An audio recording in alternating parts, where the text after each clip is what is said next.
축복하신 날 천지 창조하신 주 이날 성별하셨네 귀한 축복의 하신 주가 허락하신 것 우리에게 영원히 표징으로 주셨네 요새 날이 저물어 안식일이 이을 때 온 가족이 모여서 찬미하며 기도해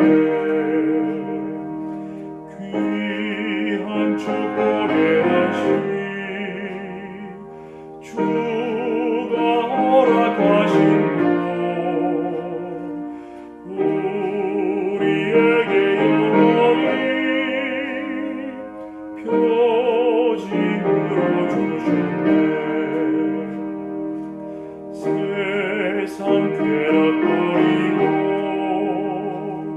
속된 일을 그하라 아름답고 좋은 곳 강 건너편 있으니 귀한 축복의 하신 주가 허락하신 것 우리에게 영원히 표징으로 주셨네 구속하는 은혜와 승리가 구하면서 주의 능력 힘입어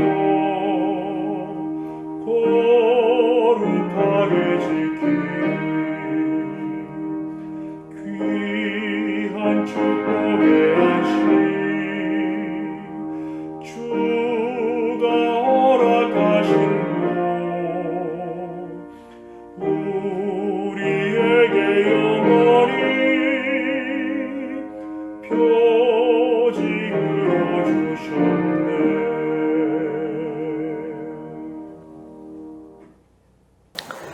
기도하시겠습니다. 하늘에 계셔서 저희를 사랑하시는 하나님 아버지, 지난 한 주간도 주의 날개 아래 우리 모든 성도들 보호하셨다가 이 안식일이 시작하는 이 시간 잊지 않고 아버지 앞으로 저희들을 인도하시니 그 은혜를 인하여 감사합니다. 아버지 한 주간 동안 지치고 힘들었던 우리의 영육 간에 다시 한번 새롭게 창조함을 받고 힘을 얻을 수 있는 그러한 안식의 시간이 될 수 있도록 아버지 인도하여 주시옵소서. 이 시간 저희들의 마음 문을 엽니다. 마음속에 좌정하시고 아버지의 음성을 들을 수 있는 귀한 예배 시간 될 수 있도록 인도하여 주시옵기만을 예수님의 이름으로 기도합니다.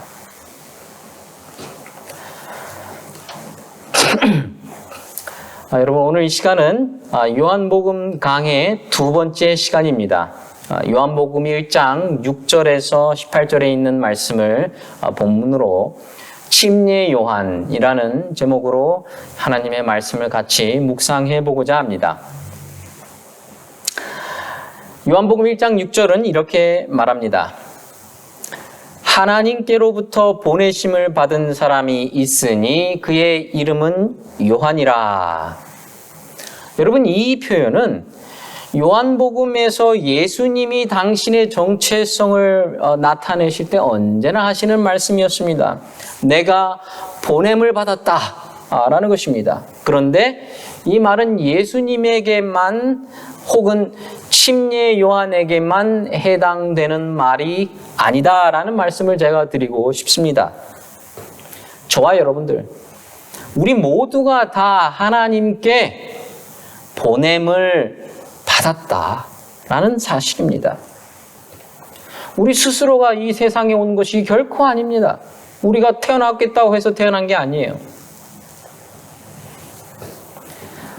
나의 의사와는 상관없이 우리는 이 세상에 어떻게 오게 되었습니다.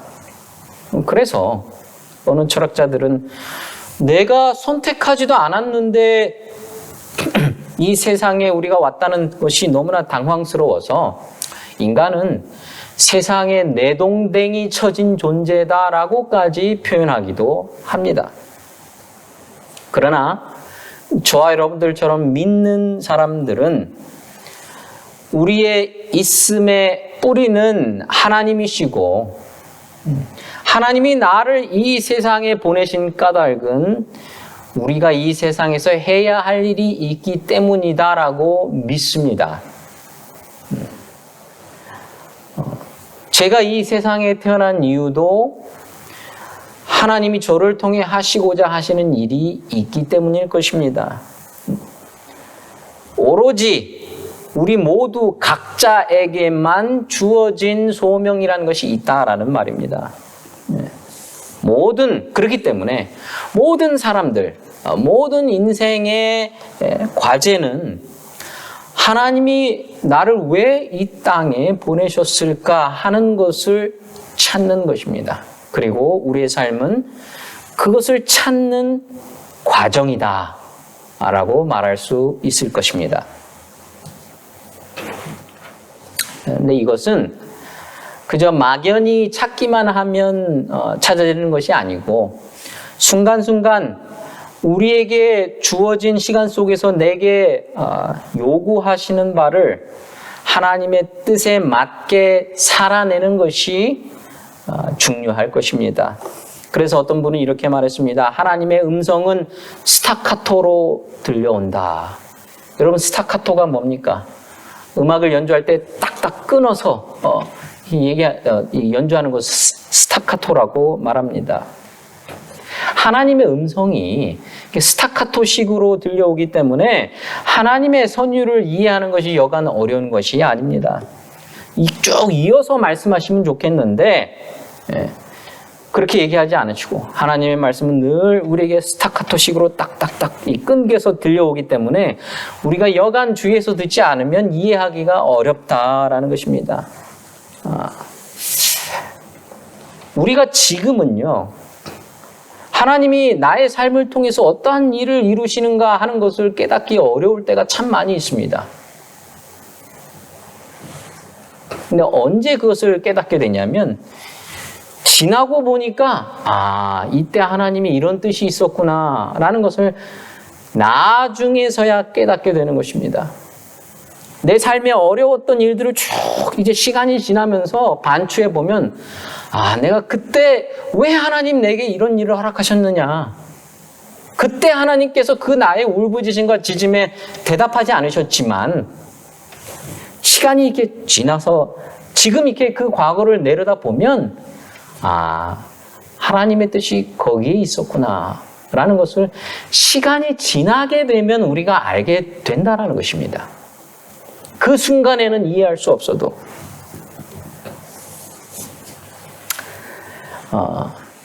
그래서 이런 어떤 하나님의 음성이 스타카토식으로 우리에게 들려오는데 이 하나님의 음성을 뚜렷하게 이해하기 위해서는 현재 우리에게 주어진 이 지금의 삶을 충실하게 살아내야 한다 하는 것입니다. 여러분, 점묘법이라는 얘기 들어보셨습니까? 그림을 그리는 이 화가들이 쓰는 하나의 기법인데요. 이게 붓 같은 걸로 점을 찍어서 그림을 그리는 거예요. 점으로 그림을 그리기 때문에 이것을 점묘법이라고 표현합니다. 근데 여러분 한번 생각해 보시기 바랍니다. 그 점을 하나 화가가 딱 찍으면 그 점 그 자체는 어떤 형체가 아닙니다. 근데 그 점들이, 수많은 점들이 모여서 하나의 형체를 만들어냅니다. 여러분, 제가 이 시간 점묘법으로 그린 그림을 하나 보여드리겠습니다. 지금 화면에 이제 보여드리겠는데요. 이 그림은 그랑드 자트 섬의 일요일 오후라는 그림이에요. 제목이 그겁니다. 이 그림은요, 여러분들이 지금 화면으로 봐서 그렇지 실제로 보면 어마어마하게 큰 그림인데요. 이 큰 그림을 점묘법으로 그렸습니다. 이 그림을 그릴 때 어떻게 그렸을까요? 점을 찍고 또 찍고 그러다가 그 다음에 화가가 해야 되는 일이 뭘까요? 뒤로 물러서서 먼 발치서 그 찍은 점들을 보는 것입니다. 그래야 그 전체를 볼 수 있기 때문에 뒤로 물러서서 그 찍은 점들을 보고 그 다음에 다시 다가가서 또 점을 찍기 시작하는 것입니다. 저는 바로 이 점이 우리의 삶의 하루, 인생의 하루를 닮았다라고 생각합니다. 이 하루를 어떻게 사느냐 하는 것이 우리 전체 일생을 반영한다라고 말할 수 있는 것입니다. 즉 우리의 인생이라는 것은 어쩌면 이 화가들이 그리는 점묘법과 같다라고 말할 수 있다라는 것입니다. 지금은 몰라요. 점이기 때문에. 그런데 그 점들이 수많은 점들이 다 모여서 나중에 이제 우리의 삶을 멀리서 뒤에서 보면 우리의 삶에서 일어나는 그 인생의 그림들이 명확하게 나중되면 전체 그림이 보이는 것입니다. 제가 그래서 말씀드렸듯이 우리 인생의 과제는 왜 하나님이 우리를 보내셨는가 하는 것을 깨닫는 것입니다. 오늘 본문이 하나님이 침례 요한을 보냈다 그랬습니다. 마찬가지로 저와 여러분들도 보냄을 받았다라는 사실을 잊으면 안 됩니다. 왜 하나님이 우리를 보내셨는지 그 순간에는 우리가 알지 못합니다. 뚜렷이 보이지 않을 수 있습니다. 그러나 나중에 보면 하나님이 내 인생을 주관하고 계셨구나, 내 인생을 섭리하고 계셨구나 라는 것을 깨닫게 되고, 그걸 깨닫게 될 때 우리에게 남는 것은 감사와 감격이 될 것입니다. 그렇기 때문에 여러분, 하나님이 저와 여러분들 보내셨다라는 사실을 잊지 않게 되시길 간절히 바랍니다. 오늘 본문은 요한을 하나님이 보내셨다라고 표현하면서 그의 이름을 요한이라고 표현하고 있습니다. 그리고 요한이 이 세상에 온 이유를 7절과 8절이 이렇게 말합니다. 요한복음 1장 7절입니다. 그가 증언하러 왔으니 곧 빛에 대하여 증언하고 모든 사람이 자기로 말미암아 믿게 하려 함이라. 왜 왔다는 것입니까? 증언하러 왔다. 누군가를 증언하러 왔는데 뭘 증언하냐면 빛에 대하여 증언하러 왔다. 그리고 자기로 말미암아 모든 사람이 그 빛을 믿게 하기 위함이다 라고 말하고 있습니다. 여러분, 여기서 빛은 누굽니까? 바로 예수님입니다. 그러니까 요한이 하나님께 보냄받은, 부르심을 받은 이유는 명확합니다. 빛이신 예수 그리스도를 증언하고 사람들로 그를 믿게 하려는 것, 바로 이것 때문에 요한은 하나님께 보내심을 받았던 것입니다. 그런데 요한복음 1장 8절을 보시면 그는 이 빛은 아니라고 말하고 있습니다. 그저 이 빛을 전할 뿐입니다. 여러분, 참 이게 중요하다라고 생각합니다. 그냥 빛 자체가 아니라 요한은 그 빛을 전할 뿐이에요.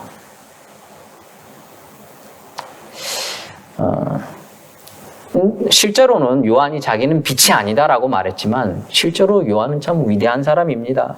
왜냐하면 요한은 빛 대신 예수님을 빛으로 알아보았기 때문입니다.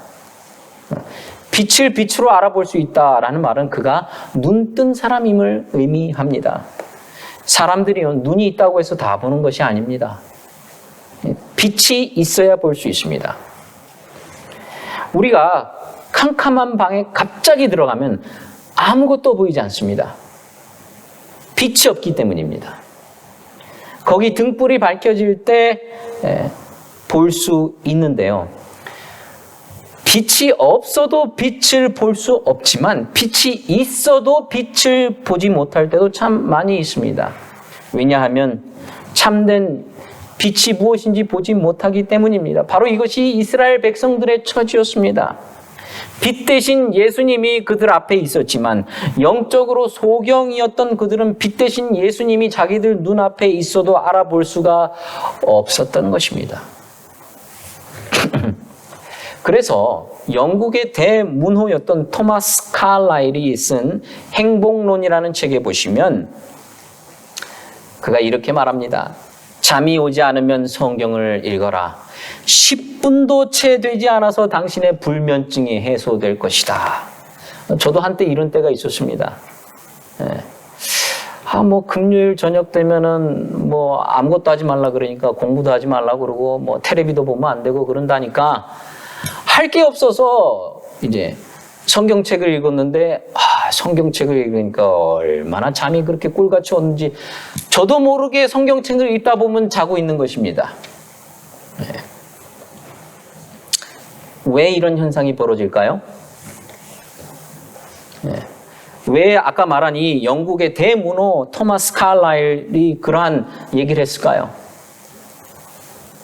그가 아무리 세계적인 문호이라고 할지라도 영적으로는 소경이니까 영적 소경인 자기에게는 성경이 수면제라는 말입니다. 그런데 여러분, 참 빛을 본다는 것은 무엇을 의미할까요?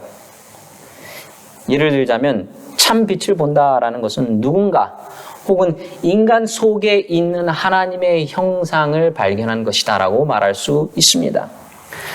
그래서 우리가 사람을 함부로 대하는 이유는 사람들 속에 하나님의 형상이 있다라는 사실을 망각했기 때문입니다. 그러나 감춰져 있지만 그의 죄 때문에, 그의 욕심 때문에, 그가 가지고 있는 과도한 열정 때문에 가리워져 있지만 우리 안에는 하나님의 형상이 깃들여져 있다라는 것입니다. 이 하나님의 형상을 볼 수 있어야 합니다. 불교에서는 자기에게 주어져 있는 아름다운 것을 보는 것을 견성이라고 말하는데요. 이 말은 글자 그대로 본래 그대로의 본성을 볼견, 보는 일이란 뜻입니다. 그런데 침례 요한은 예수님에게서 바로 이 예수님의 본성을 본 것입니다. 예수님의 핵심, 그분이 누구인지를 요한은 꿰뚫어 봤다라는 것입니다. 요한은 자기 스스로를 빛이 아니다. 참 이것이 감동스러운 것입니다. 이 목사들이 이 부분을 참 조심해야 됩니다. 목사들에게 있어서 제일 중요한 것은 자기는 빛이 아니고 빛을 전달할 뿐이다라는 이 정신이 제일 중요합니다.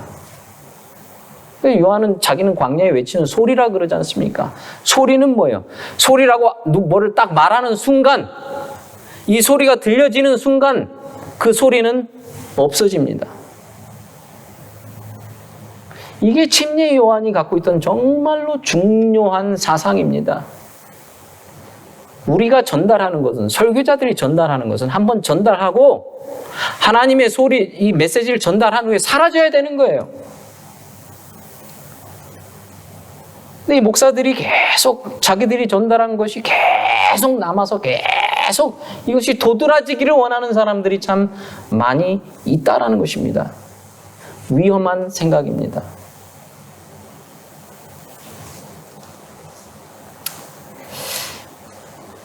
자기가 누구인지 아는 사람, 자기 분수를 아는 것이 아름답고 지혜로운 사람인 것입니다. 거기까지가 내 본분이요라고 말하는 사람을 찾아보기가 매우 어렵습니다. 우리는 흔히 믿음으로 못할 일이 없다라고 말합니다. 할 수 있어. 격려하기도 합니다. 그러나 여러분, 그것도 중요하지만 그 정반대, 할 수 없는 것도 있다는 것을 알고 인정하는 것도 중요합니다. 바로 그것이 성숙한 삶입니다. 더 나아가서 할 수 있지만 하지 말아야 할 일도 있습니다. 어떤 목사님이 이런 말을 했습니다. 기도라고 다 아멘 하면 안 된다. 여러분, 이 말이 무슨 뜻일까요? 기도라고 다 아멘 하면 안 된다. 어떤 사람이 기도합니다. 하나님, 오늘도 제가 하는 일이 순조롭게 해주시고 하나님의 도움으로 많은 열매를 거두게 해주시옵소서. 아멘. 그리고 나갔는데 이 사람이 하는 일이 뭐냐면 서울역에 도착하는 어수룩한 사람들을 꿰어서 팔아먹는 그러한 일을 하는 사람입니다. 그가 오늘도 주께서 도우셔서 내 일이 순조롭게 해 주십시오라고 기도할 때 그 일은 정말 나쁜 일입니다. 물론 이것은 극단적인 경우이지만 우리가 기도할 때 잘못된 경우가 많이 있다는 것입니다. 그래서 정말 우리가 하나님께 구해야 할 것은 하나님, 제가 구해야 할 것이 무엇인지 알게 하시고 구하지 말아야 할 것이 무엇인지 분별할 수 있는 지혜를 주십시오라고 하는 이러한 기도를 우리가 할 수 있어야 한다라는 것입니다. 더 나아가서 또 우리가 할 수 있는 일은 해야 되지만 해서는 안 될 일을 하지 않을 수 있는 그러한 자유로움을 달라고 기도해야 할 것입니다. 바울이 그런 말을 했죠. 나는 자유롭기 때문에 이것도 할 수 있고 저것도 할 수 있다. 그런데 믿음이 연약한 사람들이 나를 바라보고 시험을 당할 수가 있기 때문에 나는 내가 할 수 있는 그 특권을 내려놓겠다라는 것입니다. 그의 믿음을 위해서, 연약한 자들의 믿음을 위해서. 그러니까 바울의 관점에서 보면 믿음은 뭐냐면 할 수 있지만 하지 않는 것이 믿음입니다. 그리고 침례 요한은 바로 이 점에 있어서 자기의 분수를 정확하게, 너무나 정확하게 알고 있었던 사람입니다. 침례자 요한은 자기 스스로가 참 빛이 아니다라고 말했는데요. 요한복음 1장 9절에서 11절은 이렇게 말합니다. 참 빛, 곧 세상에 와서 각 사람에게 비추는 빛이 있었나니 그가 세상에 계셨으며 세상은 그로 말미암아 지은 바 되었으되 세상이 그를 알지 못하였고 자기 땅에 오매 자기 백성이 그를 영접하지 아니하였으나.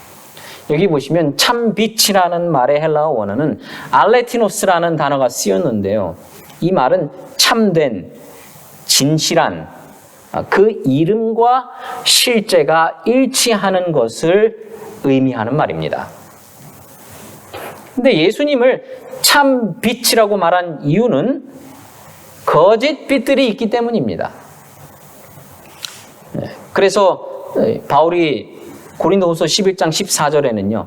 사단도 자기를 광명의 천사로 가장하나니라고 말하고 있습니다. 우리가 이것을 분별하지 못하고 따라간다면 지난 시간에 말씀드렸던 그 집어등에 따라가는 오징어 같은 그러한 사람이 될 수 있다라는 것입니다. 우리를 부자유하게 하고 우리를 속이는 거짓 빛들이 많이 있습니다. 그래서 우리에게 영적 분별력이 필요한데 예수의 존재는 각 사람에게 빛을 비추는 빛이었다라고 말하고 있습니다. 여러분, 우리 안에 어둠이 있습니다.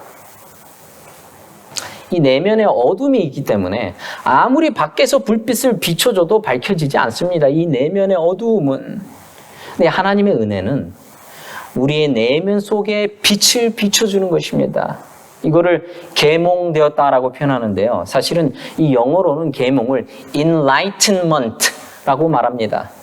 여기서 in은 안으로라는 뜻이에요. 그리고 lightment는 빛을 비추는 것입니다. 조명이란 뜻이에요. 네. 그러니까 계몽이라는 말의 뜻은 enlightenment니까 내 속에 빛을 비춰주는 것, 바로 그것이 바로 계몽입니다. 그리고 내 속에 빛을 비춰주니까 내 안이 환하게 되는 것입니다.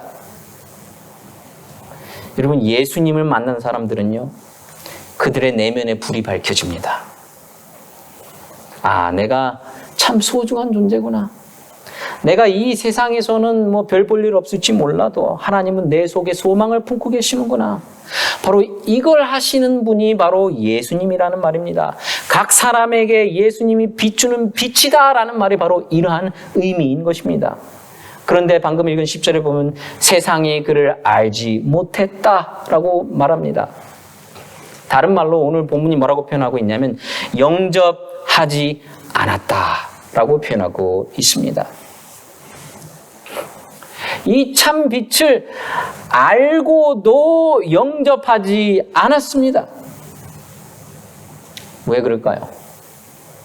이 세상이 어둠이기 때문입니다. 그런데 중요한 것은요, 모든 사람들이 다 예수님을 배척하고 영접하지 않은 것은 아니다라는 것입니다.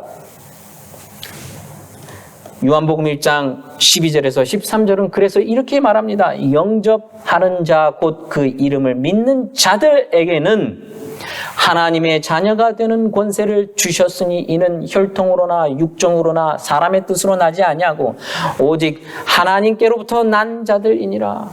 그러니까 세상이 그를 세상이 그를 영접하지 않았지만 그럼에도 불구하고 영접한 사람들이 있었다라는 것입니다. 그리고 그 영접한 사람들,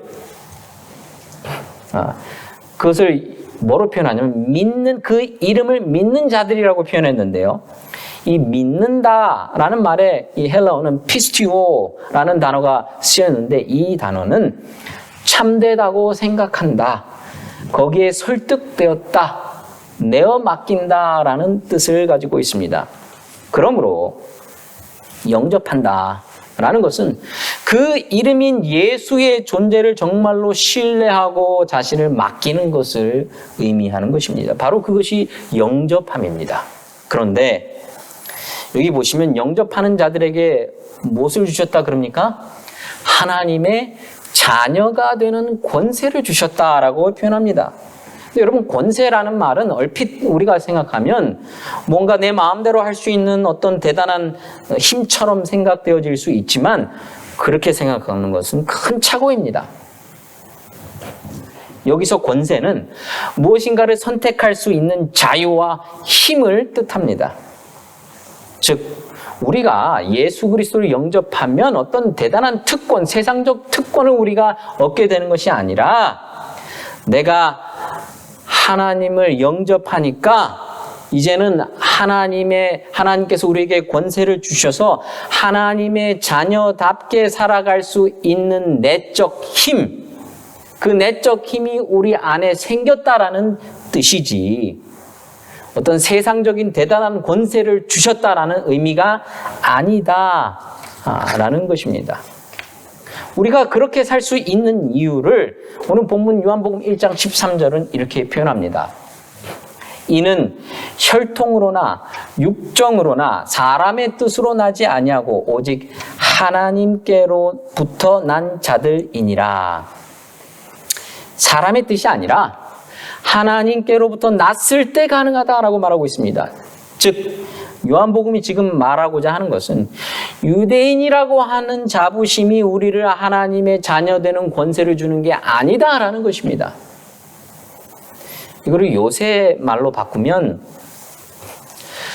교회 다닌다고 해서 하나님의 자녀가 되는 권세를 받았다라고 착각할 수 있는데 그거는 완전 착각이다라는 뜻입니다.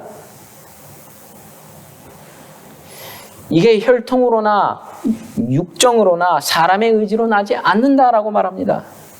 그럼 이 세상은 많은 사람들이 혈통과 육정을 너무 주장하면서 자기의 존재 가치를 높이는 사람들입니다. 백인 우월주의 같은 것이죠.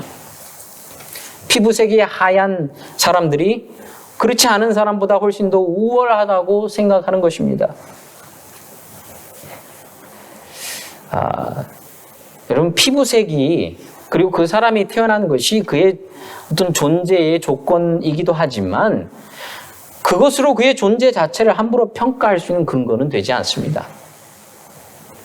그런데도 혈통과 육정 가지고 평가하는 것이 너무나 많습니다. 사람들을 평가할 때도 그렇습니다. 예를 들어서 어느 학교 나오셨어요? 라고 물을 때 이러이런 학교 나왔습니다. 라고 말하면 우와 그럽니다. 요새는요, 이게 좀 바뀌어가지고, 어느 학교 나오셨어요? 라는 말 대신에 어떤 말을 하냐면, 어디에 사세요? 라는 말을 많이 한다 그럽니다. 이 질문에 대해서 강남에 산다 그러면, 우와. 비버리 힐즈에 산다 그러면, 우와. 이 모든 것들이 다 혈통이나 육정을 말하는 것입니다. 이 세상은 이런 걸 통해서 사람을 평가합니다. 문제는 혈통이나 육정을 통해서는 하나님의 자녀가 될 수 없다라는 것입니다. 하나님의 뜻이 내 속에 들어와야 하나님의 마음을 알아차릴 수 있을 때에만 우리는 하나님의 자녀답다라고 말할 수 있고 하나님의 자녀가 되는 권세를 받은 것입니다. 요한복음 1장 14절은 이렇게 말합니다. 말씀이 육신이 되어 우리 가운데 거하심에 우리가 그의 영광을 보니 아버지 독생자의 영광이요 은혜와 진리가 충만하더라. 이 말씀을 보시면 말씀이 육신이 되었다라고 표현하는데 이 육신이라는 이 단어의 헬라어 원어는 sarx라는 단어가 쓰였습니다. 근데 이 sarx라는 말은 실제 육적인 살을 의미합니다. 이 말은 인간의 육체적 본성을 뜻하는 것입니다. 육체적 본성은 연약하고 상처받기가 쉽습니다. 그러니 말씀이 육신이 되었다라는 말은 참 빛이신, 참 생명이신 말씀이신 예수님이 우리 인간들과 똑같은 조건 속에 들어오셨다라는 뜻입니다. 이 말씀을 잘 이해하셔야 됩니다. 완전주의자들은 이 말을 어떻게 이해합니까? 그러니 우리도 예수님처럼 똑같이 시험받고 똑같이 예수님처럼 죄 없이 살 수 있다 라고 주장하죠. 그게 완전주의자들이 주장하는 것입니다. 그러나 이 말은 그런 의미가 아니고 잠자지 않으면 우리가 졸립고 먹지 않으면 배고프고 슬픈 일 보면 눈물 나고 누군가 욕하면 상처받고 이런 의미에서 우리와 똑같은 존재가 되어 이 땅에 오셨다라는 것입니다. 이것은 성육신의 신비입니다. 하나님이 우리와 똑같은 존재로 오셨다라는 것입니다. 그러므로 우리는 그분은 하나님이니까 죄 없이 사셨지라고 말하면 안 된다라는 것입니다.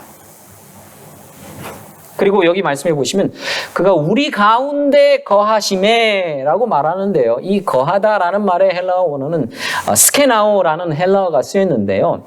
스케나오의 뜻은 장막을 치다라는 뜻이에요. 장막을 치다. 여러분 이 딱 어떤 장면이 연상이 되십니까? 우리 안에 거하심에라는 말은 예수님이 텐트, 장막을 치고 우리 안에 거했다라는 뜻입니다. 이스라엘 백성들이 광야 생활할 때 하나님이 그 이스라엘 백성들과 함께 하기 위해서 뭘 만들려고 그랬습니까? 장막, 회막을 만들려고 그랬습니다. 바로 이것이 장막입니다. 즉 예수 그리스도가 육신이 되어 이 땅에 오셨고 우리 가운데 장막을 치셨다라는 말 속에 암시되어 있는 것은 예수님은 하늘과 땅이 만나는 장소적 개념이 되셨다라는 것을 의미합니다. 즉 장막을 치심으로 우리 가운데 거하시는 예수님은 하나님과 인간이 만나는 장소가 되셨습니다. 그게 바로 성소죠. 그 성소가 표상하는 모든 것들은 결국 예수 그리스도입니다. 그래서 그리스도를 통해 인간이 하늘과 만날 수 있는 문이 되셨다, 통로가 되셨다라는 뜻입니다. 이중적인 의미가 여기 있습니다. 하나는 말씀이신 육신이 되신 것입니다. 우리처럼 연약하고 상처받기 쉽고 유혹당할 수 있는 그런 존재로 오셨지만 동시에 예수님을 통해서 하늘과 땅의 소통이 이루어지고 그 결과 하나님의 영광이 이 땅에 드러났다라는 것입니다. 바로 이것이 성육신의 신비입니다. 또 14절 후반부부터 16절까지는 그분 속에 은혜와 진리가 충만했다라고 표현하고 있습니다. 여러분 우리 안에 은혜와 진리가 충만하면 어떤 일이 벌어질까요? 기뻐하고 즐겁기 시작합니다. 그리고 그 결과 은혜 받은 사람은 누군가에게 이 기쁨을 주게 되어 있습니다. 사람들을 사랑스럽게 바라보게 됩니다. 그러므로 예수 안에 은혜와 진리가 충만했다라는 말은 예수님의 존재 그 자체가 사람들에게 기쁨과 즐거움을 주었다라는 뜻입니다. 바로 이것이 은혜 충만한 삶입니다. 요한복음 1장 17절에서 18절은 말합니다. 율법은 모세로 말미암아 주어진 것이요 은혜와 진리는 예수 그리스도로 말미암아 온 것이라. 본래 하나님을 본 사람이 없으되 아버지 품속에 있는 독생하신 하나님이 나타내셨느니라. 자, 여기 보시면 본래 하나님을 본 사람이 없다라고 말하고 있습니다. 그렇기 때문에 하나님을 보았다라고 말하는 사람들은요, 대개 문제가 있을 가능성이 매우 높습니다. 하나님을 본 사람이 없는데, 없다고 성경이 말하는데 보았다라고 말하면 문제가 있는 거죠. 사람들의 마음을 사로잡기 위해서 혹은 사람들을 현혹시키기 위해서 하나님을 보았다라고 말하고, 내가 하나님의 음성을 들었어라고 말하고, 내가 환상을 봤다고 말하는 사람들은 그렇기 때문에 우리가 매우 조심해야 합니다. 왜냐하면 정말로 하나님의 음성을 깊이 듣거나 본 사람은 함부로 말하지 않기 때문입니다. 그런데 그 하나님을 봤다, 하나님의 음성을 들었다라고 가볍게 얘기하는 사람들은 대개 사람들을 종교적 권위로 사로잡으려는 그러한 나쁜 의도를 가졌다라고 생각되어지는 가능성이 아주 높기 때문입니다. 그 누구도 하나님을 볼 수 없습니다. 그런데 요한복음 1장 18절은 말합니다. 본래 하나님을 본 사람이 없으되 아버지 품속에 있는 독생하신 하나님이 나타내셨느니라. 자, 이 말씀을 보시면 하나님을 본 사람은 아무도 없지만 그 하나님을 나타내신 분은 있다라고 표현하고 있습니다. 그분이 누구라고 말하고 있습니까? 아버지 품속에 있는 독생하신 하나님이다. 예수님이 그렇다는 거죠. 이 하나님의 품 안에 있다는 말, 이것은 무슨 의미일까요? 하나님의 품 안에 이렇게 늘 안겨 있다라는 의미일까요? 그런 의미보다도 하나님과 매우 가깝다라는 의미일 것입니다. 아버지에게 매우 가까이 있는 독생하신 하나님이 그 하나님을 우리에게 나타내 보여주고 계신 것입니다. 여러분, 이것을 통해서 우리가 깨달아야 할 것이 있습니다. 이 독생하신 예수 그리스도를 믿는 저와 여러분들, 그리스도인들은 예수님이 하나님을 나타내 보여주신 것처럼 그리스도인인 저와 여러분들은 우리의 존재를 통해서, 우리의 삶을 통해서 누군가에게 뭔가를 나타내 보여주고 있다라는 사실입니다. 그리스도인들은 그리스도인들의 존재를 통해서 무엇을 나타내 보여주고 있어야 할까요? 그리스도인이니까 그리스도를 나타내 보여주어야 하는 것이 바로 그리스도인인 것입니다. 마치 예수님이 하나님을 나타내 보여주셨던 것처럼. 과연 저와 여러분들의 존재가 우리 주변의 사람들에게 예수님을 나타내 보여주고 있습니까? 마치 예수님이, 아무도 하나님을 보지 못했지만 예수님이 이 땅에 오셔서 하나님을 보여주신 것처럼. 간절히 바라기는 저와 여러분들이 우리를 통해서 보여주는 것이 아름다움이기를 간절히 바랍니다. 이것을 성경적인 언어로 바꿔서 표현하자면 고린도후서 2장 15절이 될 것입니다. 우리는 구원받는 자들에게나 망하는 자들에게나 하나님 앞에서 그리스도의 향기니. 또 고린도후서 3장 3절은 말합니다. 너희는 그리스도의 편지라. 저와 여러분들, 우리의 있음 그 자체가 사람들이 향기를 맡고 그 우리의 존재에서 우러나오는 향기를 맡고 그리스도를 알아차릴 수 있다면 저와 여러분들은 그리스도를 나타내 보여주고 있는 것입니다. 비록 우리가 그리스도의 실체는 아닐지라도. 결국 예수 그리스도는 어떤 분이시냐면 하나님을 이 세상에 나타내 보여줌으로 인해서 예수와 만난 사람들은 누구나 다 하나님은 정말 살아계셔. 하나님은 이런 분이야 라는 것을 깨닫게 해주었다라는 의미인 것입니다. 바로 이것이 예수 그리스도로 말미암는 은혜로운 삶인 것입니다. 간절히 바라기는 저와 여러분들도 이러한 삶을 살 수 있게 되시길 간절히 바랍니다. 여러분, 오늘 우리가 부를 끝찬미가 629장입니다. 629장을 보시면 주의 사랑 비칠 때에 라는 찬미입니다. 주의 사랑 비칠 때에 참 기쁘네. 근심 걱정 물러가니 참 기쁘네. 기도하게 하시며 모든 의심 물리쳐 주의 사랑 비치니 참 기쁘네.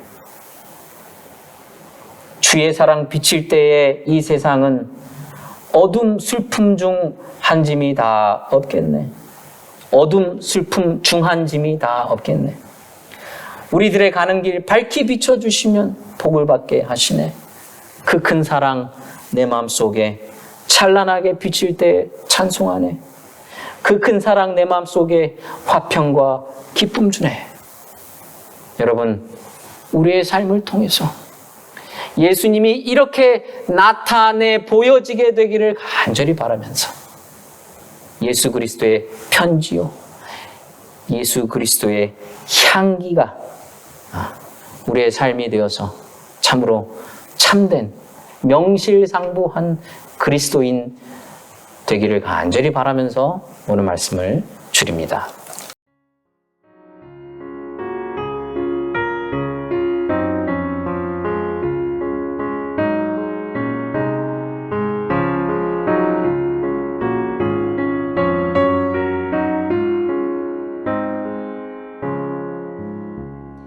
주의 사랑 비칠 때에 기쁨 오네.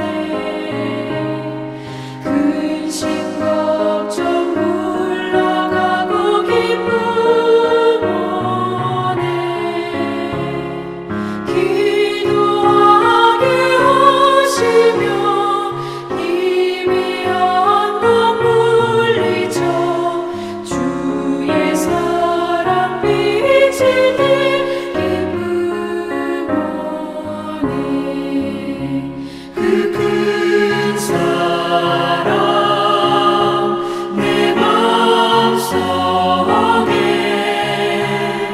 충만하게 비칠 때에 찬송하네. 그 큰 사랑 내 마음속에 화평함과 기쁨 주네. 그 큰 사랑 주의 사랑 비칠 때에 이 세상은 아름답고 활기차게 다 변하네. 화평 중에 내 영혼 영광스런 새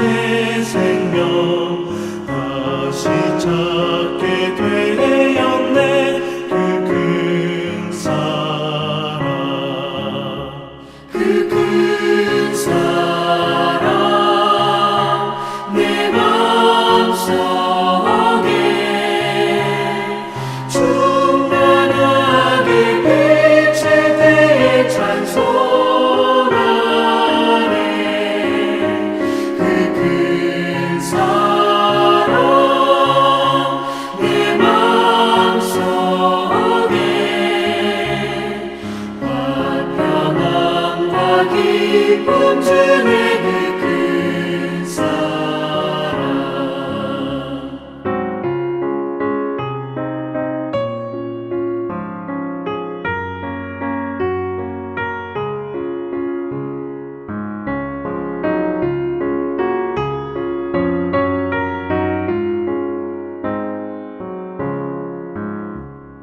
주의 사랑 비칠 때에 이 세상은 어둠 슬픔 중한 짐이 다 사라져 우리들을 가는 길 밝히 비춰주시며 복을 받게 하시니 그 큰 사랑 그 큰 사랑 내 마음속에 충만하게 비칠 때에 찬송하네 그 큰 사랑 내 마음속에 화평함과 기쁨 주네 그 큰 사랑 주의 사랑 비칠 때에 그 광채가 찬란하게 우리 둘러 비치겠네 세상 모두 이기고 천국 생활할 때도 주의 사랑 비치네 그 큰 사랑 그 큰 사랑 내 마음속에 충만하게 비칠 때에 찬송하네 그 큰 사랑 내 마음속에 화평함과 기쁨 주네 그 큰 사랑